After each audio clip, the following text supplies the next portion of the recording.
لا إله إلا الله محمد رسول الله لا إله إلا الله محمد رسول الله لا إله إلا الله محمد رسول الله 40 hadis jana anın düşündürmesi. 12 hadis. Abu Hurayra radhiyallahu anhu rivayet kılan hadiste Allah'ın elçisi sallallahu aleyhi ve sellem aytdı. Adamdın İslam dinin жақшы tutunğanı, özünü teşhisi çok nerseni taştağanı. Tirmizi. Hadistin düşündürmesi.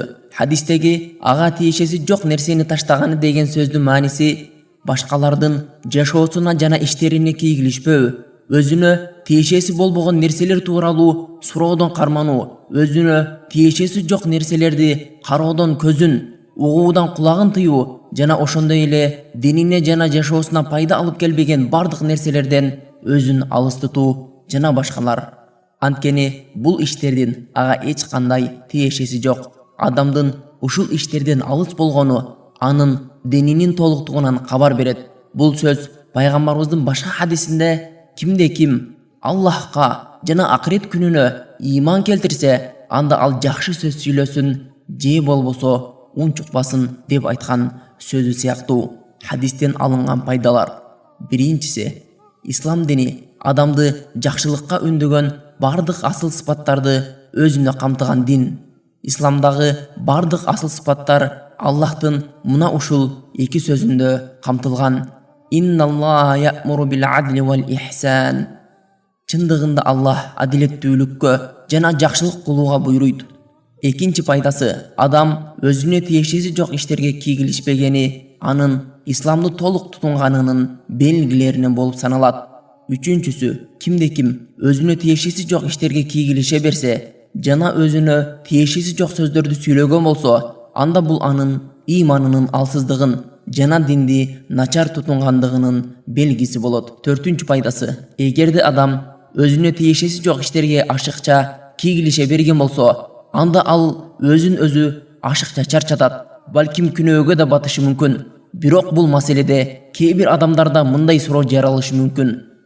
Адам өзүнө тиешеси жок нерсени ташта дегени, адамдарды жакшылыкка чакырып, жамандыктан тыюуну да ташта дегенге жатабы? Бул суроого жок деп жооп беребиз. Себеби адамдарга даават кылуу, аларды жакшылыкка чакырып, жамандыктан тыюу бул адамга тийиштүү болгон милдеттерден.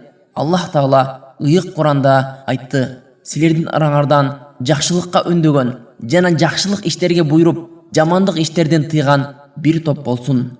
Али Имран сүрөсү 104 аят.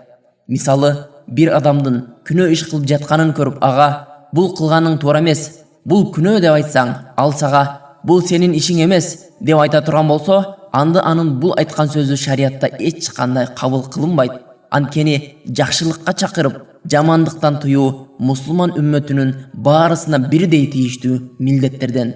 Ошондой эле адам өз үй бүлөсүнө, балдар кыздарына тиешелүү болгон иштерде аларды жакшылыкка багытташы керек. Аларды жакшылыкка буйруп, күнөө кылуудан эскертип турушу милдет. Мага алардын жашоосуна кийгилишүүгө болбойт деп кайдыгер мамиле кылганы туура эмес. Себеби ал өз үй бүлөсү үчүн жоопкер жана акыретте өз милдеттери үчүн жооп берет. Аллах Таала айтты: эй ыйман келтиргендер, өзүңөрдү жана үй бүлөңөрдү отуну адамдар жана таштардан болгон оттон сактагыла.